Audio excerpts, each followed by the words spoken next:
Good morning students. Last lecture में हमने general methods of preparation of phenols किया था। तो आज हम लोग इसका नेक्स्ट पोर्शन करेंगे, that is chemical properties of phenols. So यहाँ पर सबसे पहले हम लोग टॉपिक लिखेंगे, that is chemical properties of phenols. तो केमिकल प्रॉपर्टीज ऑफ फिनोल्स में सबसे पहला पार्ट जो हम करेंगे, दैट इज एसिडिक नेचर। यहां पर बेटा हम लोग जो फिनोल है दैट इज बेंजीनिक और OH। फिनोल्स को अगर हम लोग एक्वस सॉल्यूशन में डाल देते तो ये बेटा आयोनाइज हो जाती and they produce phenoxide ion, यानी कि O नेगेटिव। बेसिकली होता क्या है, ये O' बॉन्ड पोलराइज्ड बॉन्ड होता है। इसमें जो बॉन्ड है वो बेटा ऑक्सीजन की ओर शिफ्ट हो जाता है, जिसकी वजह से ऑक्सीजन का चार्ज नेगेटिव होता है और हाइड्रोजन का चार्ज बेटा पॉजिटिव होता है। And any substance which ionizes to produce H plus ion is called as an acid। अब बेटा हम लोग फिनोल्स की देखेंगे कि कौन कौन सी ऐसी रिएक्शंस है जहां पर ये आयोनाइज होके H प्लस और एक फिनॉक्साइड आयन देता है। तो this ion is known as phenoxide ion. अब बेटा यहां पर हम लोग इसकी डिफरेंट रिएक्शंस करेंगे। यहां पर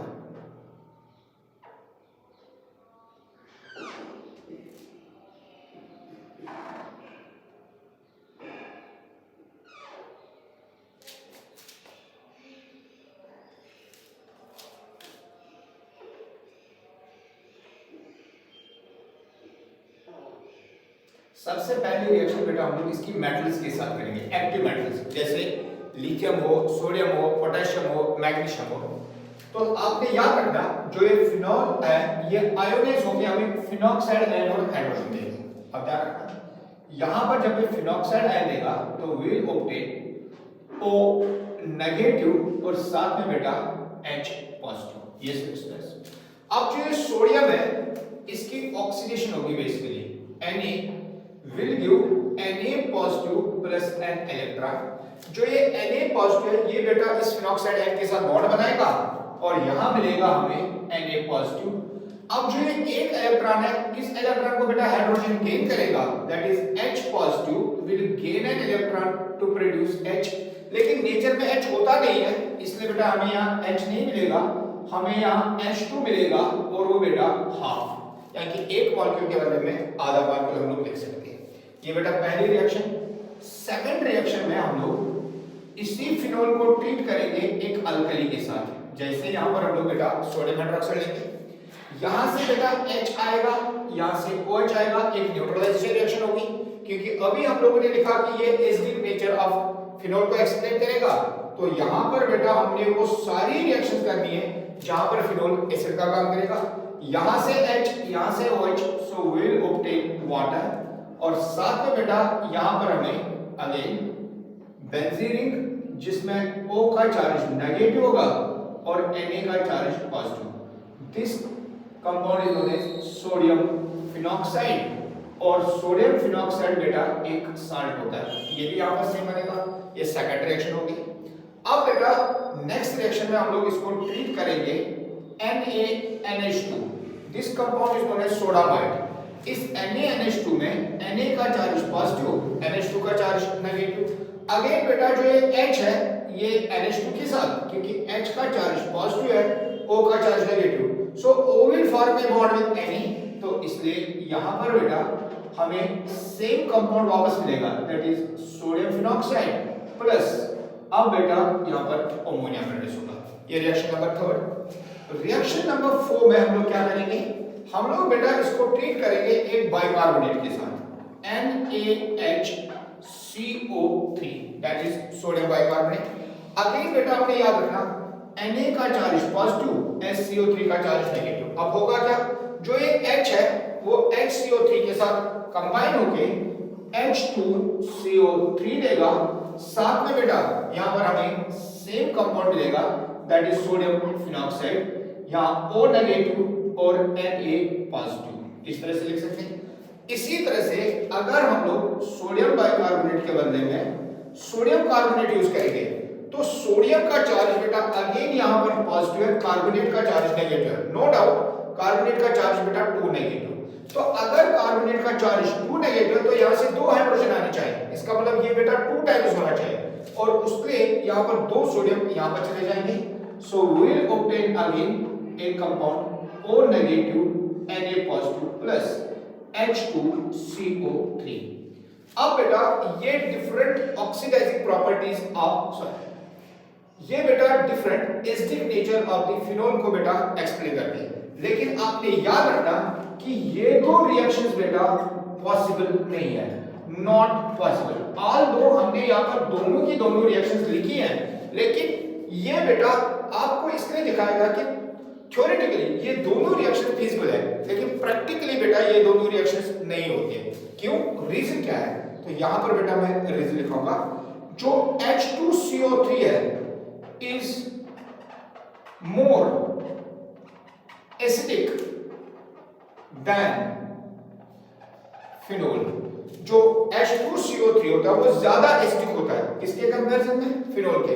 और रिएक्शन हमेशा उस डायरेक्शन में प्रोसीड होती है जहां से हमें हमेशा बेटा प्रोडक्ट में एक वीकर एसिड प्रोड्यूस हो। जैसे अगर आप यहां पर देखेंगे, जब इन दोनों ने रिएक्ट किया तो साथ में बेटा यहां वाटर प्रोड्यूस हुआ, so water is much weaker acid than phenol. यहां पर बेटा तो अमोनिया प्रोड्यूस होगा, वो तो बेस है, तो इसका मतलब ये भी अगेन लेस एसिडिक है। लेकिन जहां पर भी आपको प्रोडक्ट में मोर एसिडिक मिलेगा वो रिएक्शन नहीं होगी। सिर्फ बेटा H2CO3 फिनोल से ज्यादा एसिडिक नहीं है। आपने ये भी याद रखना कि जितने भी कार्बोक्सिलिक एसिड्स हैं वो भी बेटा मोर एसिडिक देन फिनोल होते हैं, इसलिए जनरली आप फिनोल से कार्बोक्सिलिक एसिड को भी प्रिपेयर नहीं कर सकते, इसलिए ये दोनों रिएक्शंस इसमें नहीं होंगी। आप इसको कॉपी कीजिए, फिर हम लोग बेटा नेक्स्ट क्वेश्चन करेंगे।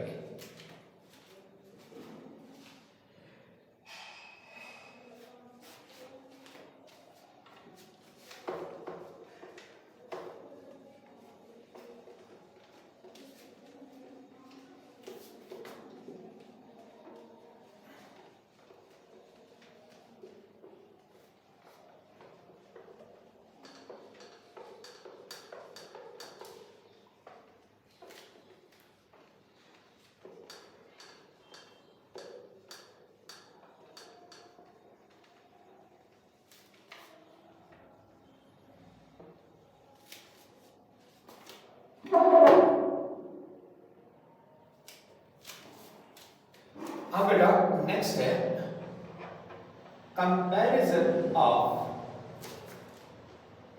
एसिडिक सिट्रामिथ of alcohols and phenols.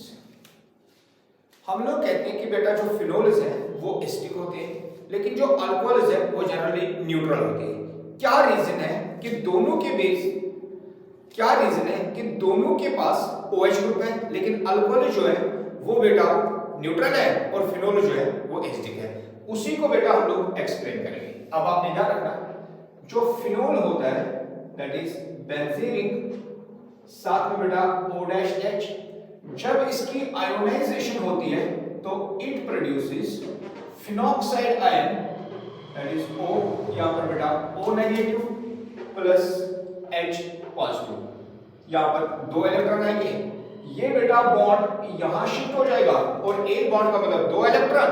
In 2 electrons में बेटा जो ऑक्सीजन है हाइड्रोजन का भी इलेक्ट्रॉन ले जाता है, इसलिए उसका चार्ज नेगेटिव, H का charge positive. This compound is phenol और ये बेटा यहां पर फिनॉक्साइड आयन। आपने ध्यान रखना है कि दोनों के दोनों फिनोल में भी रेजोनेंस होती है और बेटा फिनॉक्साइड आयन में भी रेजोनेंस है, और रेजोनेंस ही एक्सप्लेन करती है क्यों बेटा फिनोल आयोनाइज होके फिनॉक्साइड आयन देता है। उसी को बेटा हम लोग यहां पर एक्सप्लेन करेंगे। तो अब हम लोग यहां नेक्स्ट टॉपिक लिखेंगे रेजोनेंस इन फिनोल्स। तो बेटा रेजोनेंस इन फिनोल्स के लिए सबसे पहले हम लोग यहां फिनोल का स्ट्रक्चर बनाएंगे। यहाँ पर O और साथ में बेटा H, और यहाँ पर जो ऑक्सीजन होता है उसके आउटर शेल में बेटा 6 इलेक्ट्रॉन होते हैं। 6 में से एक उसने हाइड्रोजन के साथ यूज किया, एक बेटा उसने बेंजीन के कार्बन के साथ यूज किया, और 4 इलेक्ट्रॉन जो है वो 2 लोन पेयर के फॉर्म में रहते हैं।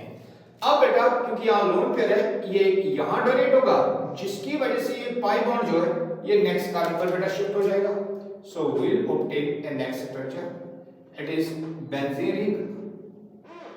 यहां पर बॉन्ड और यहां पर बॉन्ड, इसमें कोई चेंज नहीं आई। अब बेटा यहां पर जब ये 2 इलेक्ट्रॉन यहां शिफ्ट हो जाएंगे तो यहां डबल बॉन्ड बनेगा। अब ऑक्सीजन क्योंकि अपना एक इलेक्ट्रॉन डोनेट कर रहा है फॉर बॉन्ड फॉर्मेशन, इसलिए उसके ऊपर चार्ज पॉजिटिव आएगा। ये बॉन्ड जब यहां शिफ्ट होगा, यहां 2 इलेक्ट्रॉन साथ में बेटा एक नेगेटिव चार्ज आएगा। अब इसके बाद जो ये 2 इलेक्ट्रॉन है वो बेटा एक बॉन्ड बनाएंगे, और जो बॉन्ड है वो बेटा नेक्स्ट कार्बन पर शिफ्ट हो जाएगा। क्यों? इलेक्ट्रॉन का चार्ज नेगेटिव, बॉन्ड का मतलब ये इलेक्ट्रॉन होता है, इलेक्ट्रॉन उसको रिपेल करेंगे तो इसलिए बेटा वो नेक्स्ट कार्बन पर शिफ्ट हो जाएंगे। इसलिए यहां पर हमें एक नया स्ट्रक्चर ऑब्टेन होगा। So we will obtain another structure that is benzene ring.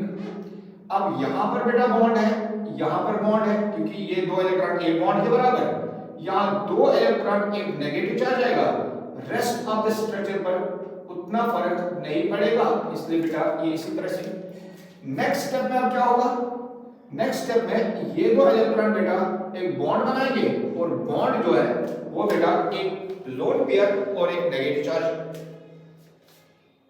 यहां पर इस तरह से हमें एक नया स्ट्रक्चर ऑब्टेन होगा। यहां पर बॉन्ड, यहां पर बॉन्ड, यहां पर 2 इलेक्ट्रॉन नेगेटिव चार्ज, और यहां पर बेटा O और H साथ में पॉजिटिव चार्ज। तो लास्ट स्टेप में क्या होगा? लास्ट स्टेप में ये दोनों इलेक्ट्रॉन जो है ये यहां शिफ्ट हो जाएंगे, और ये बेटा यहां शिफ्ट हो जाएंगे। इसकी वजह से हमें एक benzene ring with complete alternate single bonds बनेगी, और यहां पर वापस बेटा नॉर्मल स्ट्रक्चर बनेगा फिनोल का।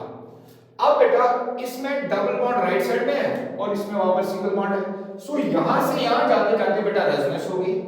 इस स्ट्रक्चर को अगर मैं देख लूं तो इस स्ट्रक्चर को बेटा हम लोग ऑर्थो कहेंगे, क्योंकि this is 1 and this is 2। अगर ये 1 है, ये 2 है, ये 3 है, ये 4 है, तो ये स्ट्रक्चर बेटा पैरा बनेगा। अगेन ये 1 है तो नियरेस्ट नेगेटिव चार्ज यहां है, तो ये बेटा ऑर्थो है। अगर बेटा हम लोग फिनोल के रेजोनेटिंग स्ट्रक्चर देखें तो हम लोग देखते हैं कि जो स्ट्रक्चर नंबर, अगर मैं इनका नंबरिंग करूं, इसको 1 दे दूं, इसको 2, यहां पर 3 और यहां पर 4, जो स्ट्रक्चर नंबर्स 1, 2 है, 3 है और 4 है, उसमें अगर हम देखेंगे तो ऑक्सीजन के ऊपर बेटा एक पॉजिटिव चार्ज है, that is oxygen atom bears a positive charge। लेकिन हमें पता है कि जो ऑक्सीजन एटम है ये बेटा पीरियोडिक टेबल में सेकंड मोस्ट इलेक्ट्रोनेगेटिव एलिमेंट है, और हमने पढ़ा है रेजोनेंस के रूल्स में कि जो इलेक्ट्रोनेगेटिव एलिमेंट है उस पर नेगेटिव चार्ज होना चाहिए। अगर बेटा उस पर पॉजिटिव चार्ज होता है तो वो मॉलिक्यूल जो है या जो स्पीशीज है वो अनस्टेबल बन जाते हैं।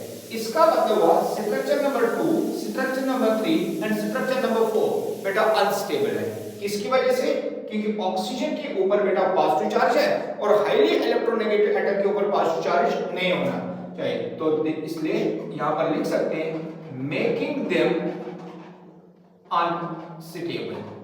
तो दूसरी बात, इन्हीं स्ट्रक्चर में पॉजिटिव चार्ज है, नेगेटिव चार्ज है, तो चार्ज सेपरेशन के लिए बेटा एनर्जी चाहिए, और due to the supply of energy अगर हमने पॉजिटिव और नेगेटिव चार्ज को अलग रखना है तो मॉलिक्यूल को बेटा हमें एनर्जी सप्लाई करनी पड़ेगी, और जिस चीज को हम लोग एनर्जी सप्लाई करते हैं उसकी एनर्जी बढ़ जाती है, और जिस चीज की एनर्जी ज्यादा होती है वो बेटा अनस्टेबल हो जाता है। तो दूसरा रीजन है, सेकंड रीजन है requires energy for charge separation. तो इन दोनों रीजंस की वजह से जो फिनोल्स के रेजोनेटिंग स्ट्रक्चर्स है वो अनस्टेबल है। So which implies that resonating structures of phenol are unstable. किसकी वजह से? एक बेटा रीजन नंबर 1 और दूसरा बेटा रीजन नंबर 2 की वजह से। इन दोनों रीजंस की वजह से फिनोल्स के रेजोनेटिंग स्ट्रक्चर्स बेटा अनस्टेबल। अब हम लोग देखते हैं कि क्या फिनॉक्साइड के रेजोनेटिंग स्ट्रक्चर्स भी अनस्टेबल है। तो इसलिए बेटा यहां पर नेक्स्ट टॉपिक करेंगे हम लोग रेजोनेंस इन फिनॉक्साइड आयन। अब बेटा फिनॉक्साइड आयन बेंजीन, यहां पर बॉन्ड, यहां पर बॉन्ड, यहां पर बॉन्ड और यहां पर O के ऊपर 2 इलेक्ट्रॉन साथ में बेटा नेगेटिव चार्ज। अब बेटा इस केस में क्या होगा? यहां से ये 2 इलेक्ट्रॉन यहां जाएंगे और ये बॉन्ड बेटा यहां शिफ्ट हो जाएगा। अब जैसे यहां शिफ्ट हो जाएगा हमें एक नया स्ट्रक्चर मिलेगा। ध्यान रखो कैसे? यहां पर बेटा ऑक्सीजन, तो 2 इलेक्ट्रॉन एक बॉन्ड के बराबर, तो यहां पर अब बेटा यहां ऑलरेडी एक नेगेटिव चार्ज था, क्योंकि इसने इलेक्ट्रॉन डोनेट किए इसलिए एक पॉजिटिव चार्ज डेवलप होगा, तो पॉजिटिव और नेगेटिव बेटा कैंसिल हो जाएगा, इसलिए ऑक्सीजन के ऊपर कोई चार्ज नहीं आएगा। हाँ, जब यहां पर ये पाई बॉन्ड शिफ्ट होगा तो यहां पर बेटा एक नेगेटिव चार्ज, तो ये बॉन्ड और ये बॉन्ड बेटा अपनी जगह। Now this molecule will go resonance, ये यहां पर शिफ्ट होगा और ये बेटा नेक्स्ट कार्बन पर शिफ्ट हो जाएगा। So we will obtain another structure that is benzene. यहां बॉन्ड और बेटा यहां पर 2 इलेक्ट्रॉन साथ में नेगेटिव चार्ज, यहां पर बॉन्ड, यहां पर अगेन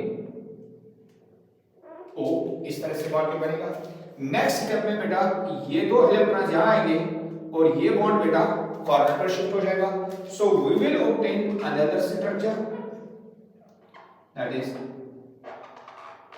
यहां पर बॉन्ड, यहां पर बॉन्ड, यहां पर 2 इलेक्ट्रॉन और यहां पर बेटा एक ऑक्सीजन एटम। आपने ध्यान रखना इसका चार्ज नेगेटिव है। नेक्स्ट स्टेप में क्या होगा? ये यहां शिफ्ट होगा और एक बॉन्ड बेटा वापस शिफ्ट हो जाएगा और इस तरह से हमें एक नेक्स्ट स्ट्रक्चर मिल जाएगा दैट इज फिनोल। यहां पर बॉन्ड, यहां पर बॉन्ड, यहां पर बॉन्ड और यहां पर बेटा O, 2 electron with in negative charge, यानी कि यहां पर भी रेजोनेंस। अगर बेटा वो 5 है, ये 6, ये 7, ये 8, ये 9 और ये 10। अगर बेटा हम लोग इस फिनॉक्साइड आयन के रेजोनेटिंग स्ट्रक्चर देखें तो हम लोग देखते हैं किसी भी रेजोनेटिंग हाइब्रिड में कोई ऑक्सीजन पर पॉजिटिव चार्ज नहीं है। हाँ, स्ट्रक्चर नंबर 6 और स्ट्रक्चर नंबर 10 पर ऑक्सीजन के ऊपर नेगेटिव चार्ज है, क्योंकि ऑक्सीजन एक इलेक्ट्रोनेगेटिव एलिमेंट है और इलेक्ट्रोनेगेटिव एलिमेंट पर बेटा हमेशा नेगेटिव चार्ज हो सकता है। तो इसलिए ये भी स्टेबल, ये भी स्टेबल और यहां पर भी बेटा ऑक्सीजन के ऊपर कोई पॉजिटिव चार्ज नहीं है, तो इसलिए बेटा ये मॉलिक्यूल भी स्टेबल। दूसरी बात, किसी भी मॉलिक्यूल पर बेटा पॉजिटिव चार्ज नहीं है, सभी मॉलिक्यूल्स पर सिर्फ एक ही टाइप का चार्ज है, नेगेटिव चार्ज। इसलिए जो सेपरेशन ऑफ एनर्जी चाहिए फॉर चार्ज सेपरेशन वो भी नहीं चाहिए। इसकी वजह से बेटा जो फिनॉक्साइड आयन है वो ज्यादा स्टेबल होती है एज कंपेयर टू फिनोल। तो इसलिए यहां पर लिख सकते हैं no energy is required for charge separation. कोई एनर्जी नहीं चाहिए चार्ज सेपरेशन के लिए, number 1 point. Number 2, oxygen atom does not bears a positive charge जैसे फिनोल्स में था, तो ऑक्सीजन के एटम के ऊपर भी पॉजिटिव चार्ज भी नहीं है। तो इसकी वजह से इन दोनों रीजंस की वजह से फिनॉक्साइड आयन जो है, phenoxide ion is more stable. इसलिए बेटा हम लोग लिख सकते हैं यहां पर जो फिनोल है इसके नीचे हम लोग लिख सकते हैं ये बेटा लेस स्टेबल है और फिनॉक्साइड आयन जो है वो बेटा मोर स्टेबल है। अगर फिनॉक्साइड आयन मोर स्टेबल है तो इसका मतलब होता है रिएक्शन हमेशा लेस स्टेबल से मोर स्टेबल की ओर जाती है। तो इसलिए हम लोग लिख सकते हैं यहां पर जो बैकवर्ड रिएक्शन है वो कम हो रही है, फॉरवर्ड रिएक्शन बेटा ज्यादा, यानी कि phenols will try to form phenoxide ion और जब वो फिनॉक्साइड आयन बनाएंगे तो तब बेटा वो H+ देंगे। तो any substance which gives H+ ion is called as an acid. और ये बेटा एक्सप्लेन करता है कि क्यों फिनोल एक्वस सॉल्यूशन में हमेशा एसिडिक इन नेचर होते हैं। सो इसको कॉपी करो, फिर मैं बेटा आपको अल्कोहल्स का बताता हूं। अब बेटा यहां पर कंपैरिजन के लिए हम लोग अल्कोहल्स को यूज करेंगे। तो अल्कोहल की जनरल फार्मूला ROH। अगर हम लोग इसको आयोनाइज करें तो ये देगा RO negative plus H positive. This compound is alcohol. और ये जो है इसको बेटा हम लोग एल्कोक्साइड आयन कहते हैं। लेकिन आपने ध्यान रखना है कि ना तो अल्कोहल में कोई रेजोनेंस होती है, नहीं बेटा एल्कोक्साइड आयन में कोई रेजोनेंस होती है। तो इसलिए लिख सकते हैं यहां पर नो रेजोनेंस स्टेबलाइजेशन, यहां पर भी कोई रेजोनेंस नहीं है और यहां पर भी बेटा कोई रेजोनेंस नहीं है, नो रेजोनेंस। तो इसलिए बेटा यहां पर दोनों के दोनों नॉन रेजोनेंस स्टेबलाइजर मॉलिक्यूल्स है, यानी कि किसी में बेटा रेजोनेंस स्टेबलाइजेशन नहीं लाती। लेकिन अब बेटा इन दोनों में क्यों ज्यादा स्टेबल, आपने यहां पर याद रखना है कि neutral species are more stable than charge. चाहे चार्ज पॉजिटिव हो चाहे चार्ज बेटा नेगेटिव हो, आपने याद रखना जो न्यूट्रल स्पीशीज है वो ज्यादा स्टेबल। तो इसका मतलब हुआ कि जो अल्कोहल है वो बेटा मोर स्टेबल है और जो एल्कोक्साइड आयन है वो बेटा लेस स्टेबल है। तो अगर एल्कोक्साइड आयन लेस स्टेबल है तो इसका मतलब होता है जो रिएक्शन है वो फॉरवर्ड डायरेक्शन में नहीं होगी, अगर होगी भी तो बेटा वो बैकवर्ड डायरेक्शन में। तो दैट मींस अल्कोहल्स नेसेसरली बेटा H+ आयन नहीं बनाते। क्यों? कोई भी सब्सटेंस मोर स्टेबल से लेस स्टेबल नहीं होती है, हमेशा सब्सटेंस लेस स्टेबल से मोर स्टेबल की हो जाती है। तो इसीलिए बेटा हम लोग कहते हैं कि जो अल्कोहल्स है वो बेटा आयोनाइज होकर जनरली H+ आयंस नहीं देते अनलेस एंड अनटिल हमारे पास एक बहुत स्ट्रांग बेस है जो बेटा इसको आयोनाइज करने में हेल्प करे। इस तरह से बेटा हमने एक्सप्लेन किया कि क्यों अल्कोहल्स की एसिडिक नेचर कम होती है और फिनोल्स का एसिडिक नेचर बेटा ज्यादा होता है। आज इतना ही, बाकी बेटा नेक्स्ट लेक्चर में। Till then have a nice day.